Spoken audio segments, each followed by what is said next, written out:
Mahasiswa dan mahasiswi yang terkasih, hari ini kita melanjutkan pembahasan kita mengenai bagian dari liturgi Ekaristi, dan juga hari ini kita membahas mengenai bagian-bagian dari ritus penutup. Minggu yang lalu kita sudah menyelesaikan bagian-bagian DSA dan sampai pada kisah dan kata-kata institusi. Maka kita hari ini melanjutkan dengan aklamasi anamnesis. Saya akan membesarkannya. Oke. Aklamasi anamnese yang dimaksud adalah salah satunya contohnya demikian. Hmm, Marilah mewartakan harapan iman kita. Lalu umat menjawab, Kristus telah wafat, Kristus telah bangkit, Kristus akan kembali. Unsur baru yang masuk dalam Misale Romanum 1970.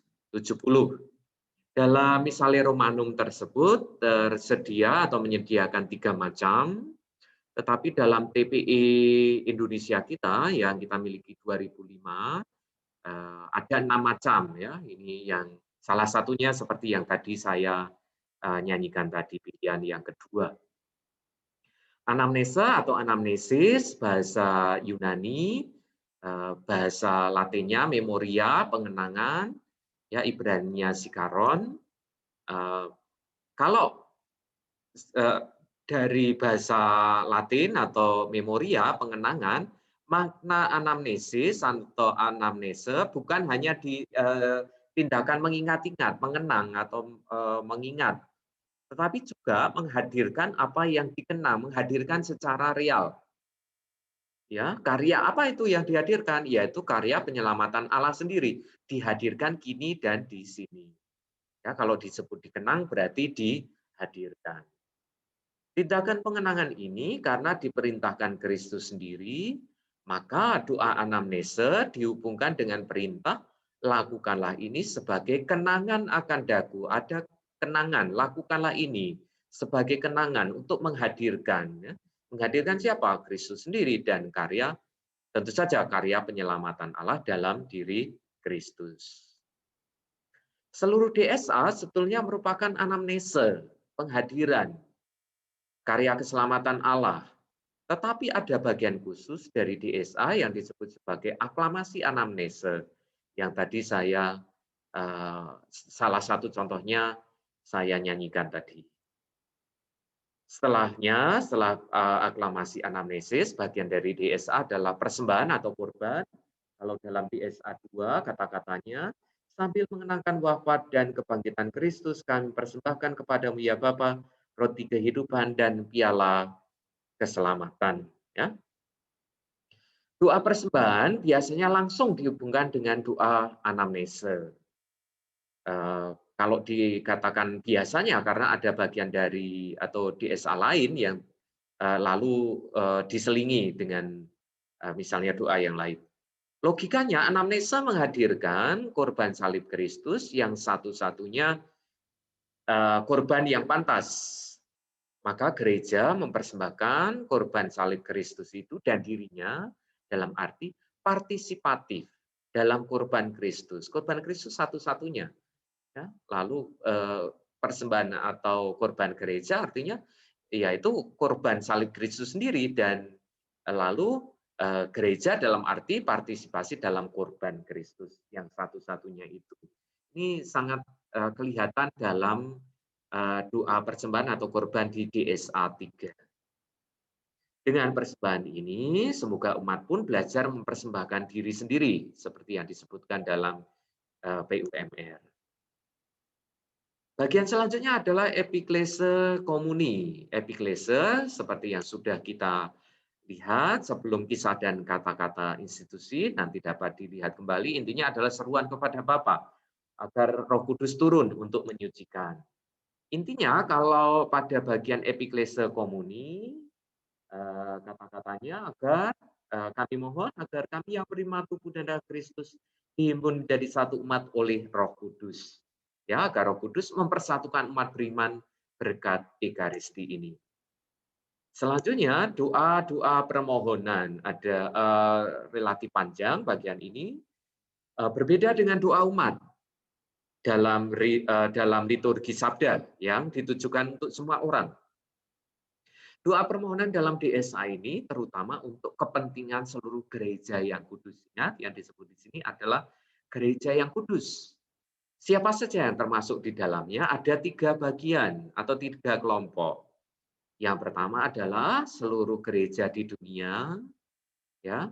Maka sebutan Sri Paus selalu disebut di sana, dan gereja setempat, yaitu sebutan uskup setempat, di mana saya merayakan Ekaristi, uskupnya siapa, bukan saya berasal dari keuskupan mana atau saya bergabung dengan keuskupan mana, tetapi di mana Ekaristi itu dirayakan, uskupnya yang disebut. Serta semua umat beriman yang masih hidup. Itu yang pertama. Yang kedua adalah warga gereja yang sudah meninggal. Ada kata memento, itu bahasa Latin artinya ingatlah. Maka pada bagian itu disebutkan ingatlah akan saudara-saudari kami, kaum beriman, yang telah meninggal dengan harapan akan bangkit, ya, dan seterusnya kata-katanya. Itu yang kedua yang sudah meninggal.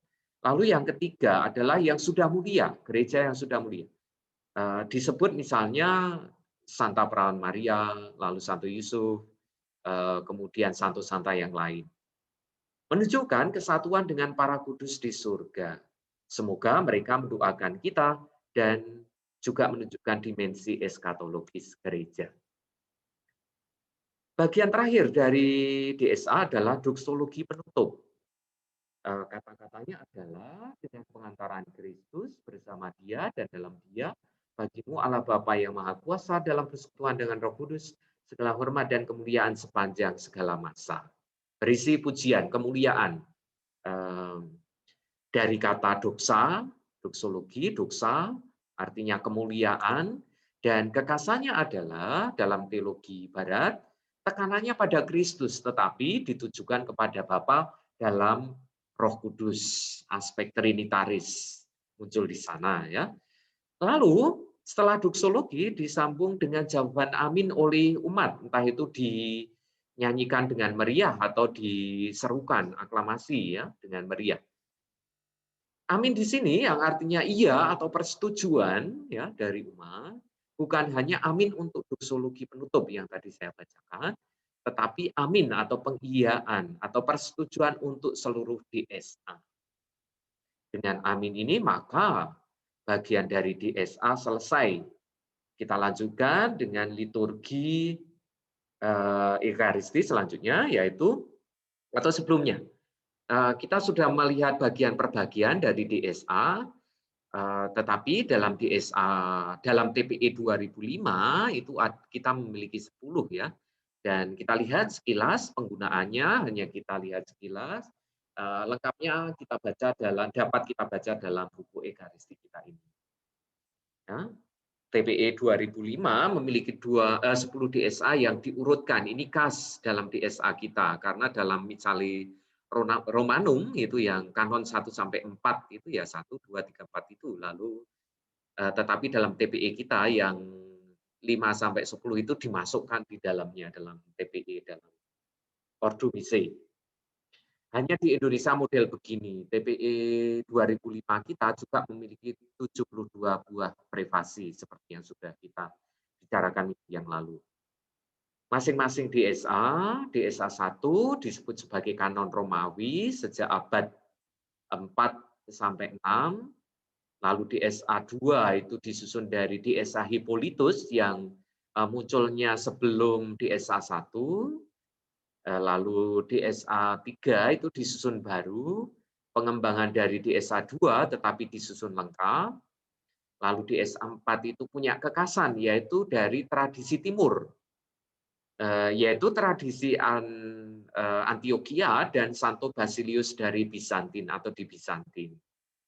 Kekasannya adalah di timur prefasinya tidak boleh diganti karena merupakan satu kesatuan, satu alur ide, ya. Maka tidak diganti, khusus untuk yang DSA 4 ini.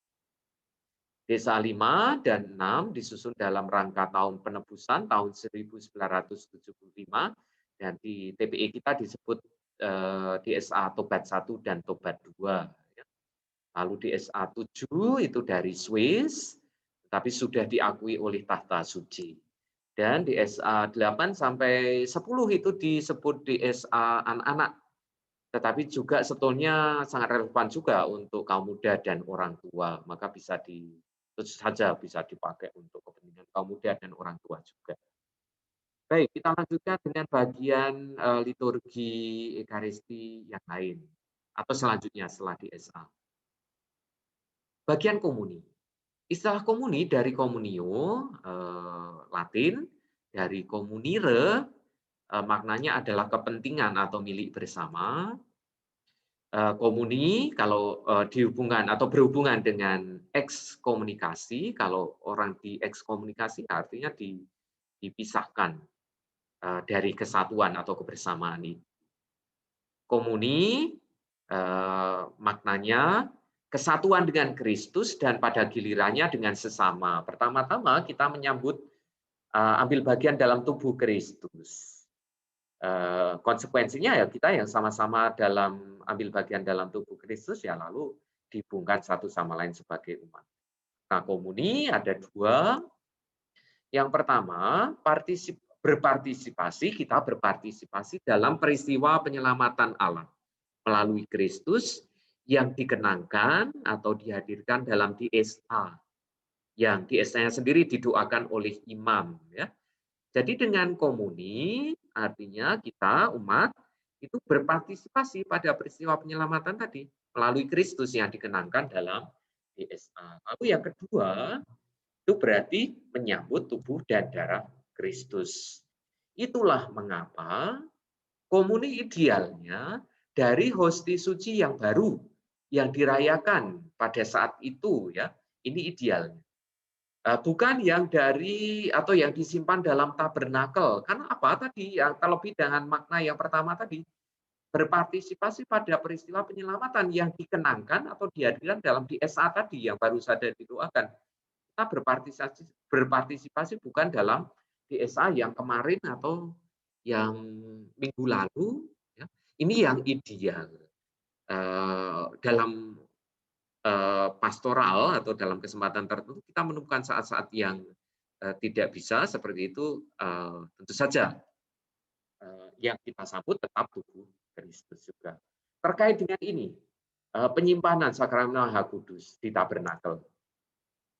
Penyimpanan sakramen Maha Kudus di tabernakel yang pertama untuk mengirim komuni orang yang sakit dan yang tidak dapat hadir karena halangan lain. Ya, misalnya untuk mereka yang dipenjara atau untuk orang tua yang tidak dapat ke gereja karena usia lanjut atau bisa juga untuk umat yang di pedalaman sehingga harus nanti dibagikan oleh petugas yang dituju.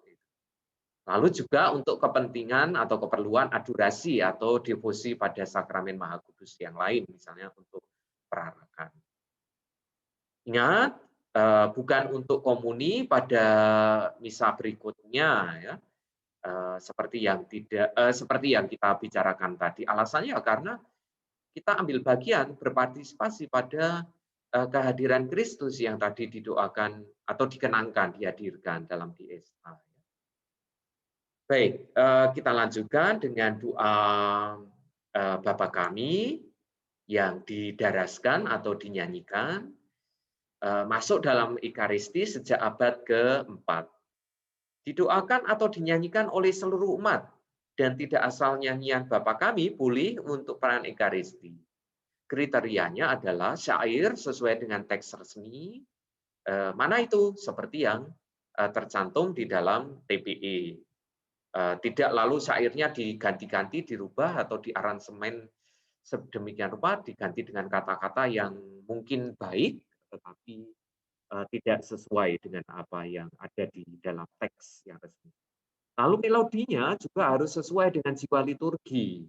Tidak misalnya dengan musik atau iringan dangdut begitu ya, nanti malah kita tidak bisa berdoa dan juga tidak sesuai dengan kaidah liturgi. Embolisme atau disebut sebagai doa sisipan persis sesudah doa Bapa Kami. Kata-katanya misalnya, ya Bapa, bebaskanlah kami dari segala yang jahat dan berilah kami damai-Mu, dan seterusnya agak panjang ya. nanti dapat kita lihat bersama. Kita lihat maknanya, saya hadirkan semuanya dulu. Disebut sisipan karena melanjutkan isi doa permohonan Bapa kami yang terakhir. Bebaskanlah kami dari yang jahat. Maka tadi saya mengatakan atau membacakan imbulismenya tadi, ya Bapa, bebaskanlah kami dari yang jahat dan berilah kami damai-Mu dan seterusnya. Imbulisme diakhiri seruan eskatologis dari umat. Sebab Engkaulah Raja yang mulia dan berkuasa untuk selama-lamanya. Lalu selanjutnya doa damai. Saya munculkan semua terlebih dahulu. Ya, pada masa awal ritus damai sesudah liturgi sabda, ya, bagian dari liturgi sabda. Tetapi sejak Paus Gregorius Agung, ritus damai ditempatkan sesudah doa Bapa kami. Kenapa? Alasannya, tekanan ritus damai bukan untuk saling memaafkan satu sama lain, tetapi untuk mengungkapkan persekutuan dan kesatuan hidup bersama dalam damai. Kita sudah ambil bagian dalam tubuh Kristus yang satu dan sama, maka kita disatukan sebagai umat. Nah, ini diwujudkan atau ditampakkan dalam kesatuan hidup bersama dalam damai, dalam doa damai ini. Termasuk doa yang didoakan oleh imam saja. Saya bacakan, misalnya yang didoakan ada beberapa pilihan, ya. Inilah atau yang saya bacakan sebentar, saya ini. Saudara Tuhan Yesus Kristus, Engkau bersabda kepada para rasul, damai-Ku tinggalkan bagimu, damai-Ku berikan kepadamu. Jangan memperhitungkan dosa kami, tetapi perhatikanlah iman gerejamu, dan restulah kami supaya hidup bersatu dengan rukun sesuai dengan kehendak-Mu, sebab Engkaulah pengantara kami kini dan sepanjang masa. Ya. Termasuk doa yang didoakan oleh imam saja. Lalu pemecahan roti, tindakan penuh simbolis seperti yang dibuat oleh Yesus pada perjamuan malam terakhir. Pemecahan roti supaya kelihatan pada umat. Ya. Dulunya roti itu besar, ya, besar-besar. Tetapi sejak abad ke-12 menjadi kecil-kecil seperti yang kita pakai sekarang ini. Hosti besar yang relatif lebih besar yang dibandingkan dengan hosti kecil-kecil yang dibagikan ke umat tadi, dibagi 3, dipecah ketika pemecahan itu, ya, dibagi 3. Yang kecil disatukan ke darah Kristus, dan hendaknya hosti besar tidak seluruhnya disantap oleh imam sendiri, tetapi ada bagian yang diberikan ke umat, dan ini merupakan tindakan yang sangat simbolis karena menunjukkan kesatuan dalam tubuh Kristus, sama-sama ambil bagian dalam tubuh Kristus yang satu dan sama. Lalu apa artinya pemecahan hosti suci kecil ke dalam darah Kristus? Beberapa maknanya. Yang pertama adalah kebiasaan ritus Romawi kuno. Fermentum itu adalah bagian atau hosti yang dikonsekrir oleh Paus, kemudian diberikan atau dibagikan juga ke gereja-gereja atau paroki-paroki sekitar, tentu saja tidak semua begitu, ya. Tapi ada yang dikirim ke sana dan dibagikan ke umat atau ke paroki di sana untuk menunjukkan kesatuan dengan Paus, dan uskup-uskup yang lain mengikuti itu. Jadi yang diberkati oleh uskup lalu beberapa atau sebagian dikirim ke gereja-gereja sekitar untuk menunjukkan kesatuan dengan uskup. Pendapat lain dari tradisi liturgi di Syria, pencampuran ini bermakna kebangkitan dan penghadiran Kristus di altar. Ya, dengan disatukan atau dengan ditunjukkan, tampaklah kehadiran Kristus di altar, yang hadir, yang dikenangkan di altar.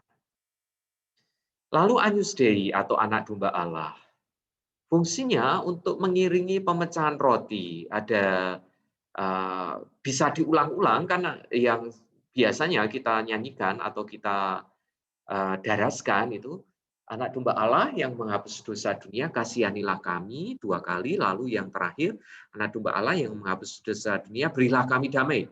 Sebenarnya yang pertama dan kedua itu bisa diulang-ulang kalau misalnya yang dipecahkan banyak, ya apalagi dulu besar gitu. Tetapi selalu diakhiri yang terakhir itu berilah kami damai. Sejak abad ke-7 dan ini kan pemecahan roti, jadi dinyanyikan atau didarasan itu ketika pemecahan roti itu, bukan setelah selesai ya baru didaraskan atau dinyanyikan. Doa persiapan dan undangan untuk komuni. Ada rumusan doa-doa pribadi untuk imam dari Ritus Galia Prancis, cirinya kepada Tuhan Yesus Kristus, bukan kepada Bapa. Ada dua pilihan di sana, ya dapat dilihat dari TPE yang kita miliki sekarang. Ajakan, lalu ajakan menyambut komuni dan jawabannya bersifat biblis. Ini saya bacakan. Inilah anak domba Allah yang menghapus dosa dunia. Berbahagialah kita yang diundang ke perjamuannya. Ada beberapa rumusan atau pilihan rumusan. Jawabannya itu biblis. Ini, ya Tuhan, saya tidak pantas Engkau datang kepada saya, tetapi bersabdalah saja maka saya akan sembuh. Ini kan jawaban dari kepala tentara itu ya, yang minta kepada Yesus agar hambanya disembuhkan itu. Lalu dia mengatakan, saya tidak pantas Engkau datang kepada saya, seperti yang selalu kita sampaikan juga atau kita doakan di dalam perayaan Ekaristi. Untuk mengungkapkan komuni sebagai partisipasi dalam perjamuan surgawi. Komuni imam selanjutnya. Komuni imam selalu mendahului komuni umat. Alasannya apa? Praktek gereja sejak awal mula, bukankah bapak-bapak keluarga juga menyantap apa yang sudah diberkati, roti yang sudah diberkati lalu dibagikan kepada yang lain. Lalu dalam gereja timur menganggap hal ini amat penting, yang tidak melakukannya lalu akan dihukum. Lalu perayaan Ekaristi tidak sama dengan perjamuan makan biasa sehari-hari kita. Dalam perayaan Ekaristi, Kristuslah sang tuan rumah dan hidangannya. Dengan komuni, orang berpartisipasi dalam kurban Kristus, ambil bagian dalam pengorbanan Kristus. Kita juga berkorban. Dengan komuni dulu, imam menyatakan tanggung jawab dan teladan untuk ambil bagian dalam karya Tuhan dan mempersembahkan diri baginya untuk berkorban, siap berkorban. Maka imam kemudian memberikan teladan yang pertama untuk berkorban, ya bukan umatnya yang diminta untuk berkorban duluan. Ya, lalu komuni umat, ungkapan partisipasi dalam DSA dan menyambut tubuh Tuhan. Tata caranya sangat perlu diperhatikan, hormat dan sopan terhadap tubuh Tuhan dengan menghormat dulu, dan bisa menyambut dengan lidah, itu sejak abad ke-9, atau dengan tangan seperti ini. Ya. Merupakan praktek yang sebetulnya lebih tua, yang mulai akhir abad ke-4. Di tempat kita banyak yang begini, atau di keuskupan tertentu banyak yang dengan lidah. Di Myanmar itu selalu dengan lidah. Demikian juga di gereja-gereja timur terlebih dengan lidah. Nyanyian komuni dan madah pujian. Maksud nyanyian komuni antara lain untuk menyatakan persatuannya dengan Kristus secara bersama, merupakan ungkapan syukur atas Kristus dan yang sudah kita sambut ya. Maka lagu Maria kurang pas untuk komuni ini. Madah pujian bisa dengan nyanyian atau hening. Hening saya kira penting karena lalu umat meresapkan kehadiran Kristus yang sudah diterima. Selanjutnya doa sesudah komuni, istilahnya adalah oratio post communio, doa sesudah komuni, bukan istilahnya doa komuni, tetapi doa sesudah komuni. Ya, dibuka dengan ajakan imam, marilah berdoa. Lalu hening sejenak. Ini seperti doa pembuka. Ya. Kalau doa persiapan persembahan kan tidak ada ajakan marilah berdoa. Isi doanya syukur atas Ekaristi, lalu mohon bisa melaksanakan perutusan berkat Ekaristi itu dan menunjukkan dimensi eskatologisnya. Mohon bisa melaksanakan perutusan berkat Ekaristi itu karena setelah ini kita lalu masuk ke ritus penutup dan kemudian kita diutus masuk kembali ke hidup sehari-hari. Dimensi eskatologis maksudnya kalau kita perhatikan doa-doa sudah komuni itu selalu menyebut hidup nanti, kemuliaan bersama Allah di surga. Dengan berbagai macam variasi rumusan tentu saja. Didoakan oleh imam saja dan diamini oleh umat. Baik, dengan demikian selesai bagian liturgi Ekaristi dan kita lanjutkan dengan ritus penutup. Saya bagikan PowerPoint-nya, penjelasan-penjelasan bagian peran Ekaristi dan kita masuk ke ritus penutup sekarang. Yang pertama, pengumuman. Tempat ideal untuk pengumuman di bagian ritus penutup ini ya, ini kita katakan ideal. Alasannya karena pengumuman berkaitan dengan apa yang akan dilakukan oleh jemaat dalam rangka perutusan Ekaristi. Setelah perayaan Ekaristi, lalu umat diutus dan kemudian masuk dalam kehidupan jemaat, kehidupan sehari-hari, apa yang perlu dilakukan di sana itu yang doakan atau didengarkan, disampaikan di sana. Pengumuman hendaknya singkat, ringkas, dan kena sasaran, tidak panjang lebar dengan membacakan surat lengkap misalnya. Pengumuman perkawinan penting secara verbal disampaikan di sini, diatur dalam soal pengumuman ini kan diatur juga di dalam kitab hukum kanonik juga ya. Meskipun begitu, bila ada alasan yang sangat masuk akal, bisa dipikirkan di tempat lain walaupun tidak ideal ya. Misalnya ketika kolekte itu sekali lagi tidak ideal di sana. Yang ideal ya setelah doa sesudah komuni. PUMR memperkenankan ada amanat sangat singkat dari imam untuk perutusan. Ingat ada kata sangat singkat ya. Tidak lalu malah menambah-nambah homili atau memperpanjang homili.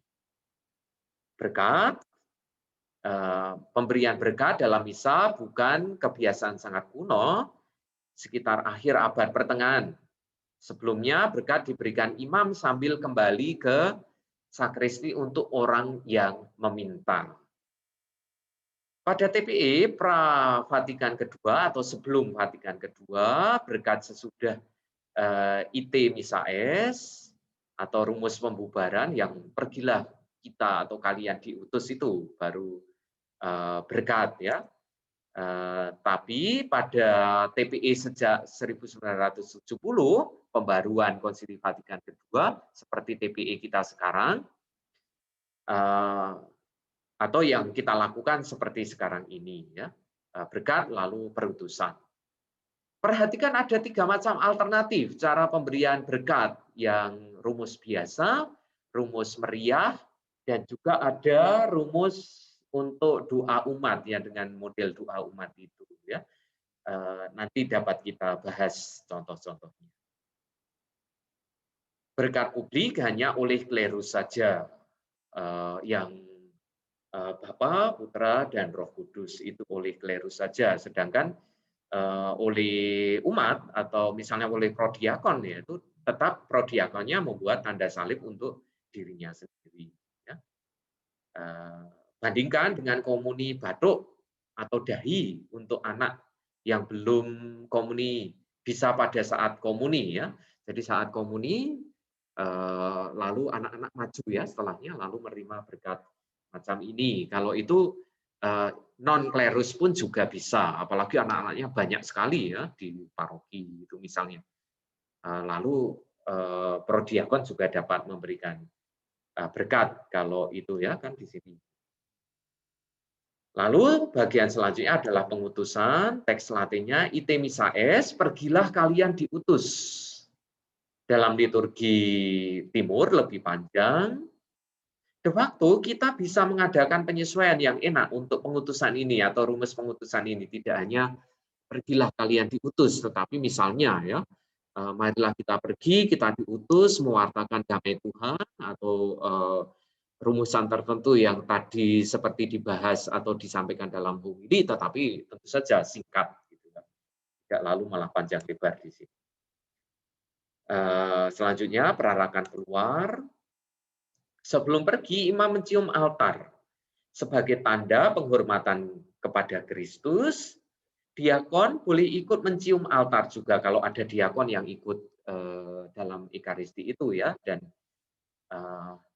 tetapi dalam misa konselebrasi, para konselebran yang lain, imam-imam yang lain tidak perlu mencium altar, cukup membungkuk hormat gitu. Yang mencium altar kalau dalam misa konselebrasi selebran dan juga diakonnya, sedangkan para imam konselebran itu malah tidak gitu ya di misa konselebrasi. Tata geraknya berlutut untuk para petugas hanya 2 kali, awal pada ritus pembuka itu ya, lalu saat ini pada ritus penutup ini, ketika mau meninggalkan ya setelah mencium altar itu. Bila ada sakramen Maha Kudus di tabernakel tentu saja. Selama misa tidak perlu berlutut, kecuali imam saat sesudah elevasi ya, ketika diangkat itu loh. Yang pertama kan hosti, lalu piala gitu. Lalu sebelum mengajak komuni itu juga berlutut 1 kali. Selanjutnya lagu penutup untuk mengiringi perarakan keluar dalam suasana sukacita karena sudah menyambut Tuhan ya. Lalu menyemangati perlunya perutusan kita. Lalu apakah kita langsung pulang? Tunggu sampai selesai lagu selesai gitu ya, dan kemudian umat masih duduk sebentar berdoa, dan kemudian di luar gereja maksudnya itu sambil menyapa satu sama lain untuk menunjukkan paguyuban persekutuan yang sudah disegarkan di dalam perayaan Ekaristi. Ini ada salah satu contoh foto ya, saudaranya Romo Marto Sucito ini ya, keakraban setelah perayaan Ekaristi di luar gereja. Baik, hari ini kita menyelesaikan ritus penutup sekaligus kita tadi melanjutkan pembahasan mengenai bagian-bagian dari liturgi Ekaristi. Baik, selamat belajar dan nanti akan kita lanjutkan dengan diskusi bersama.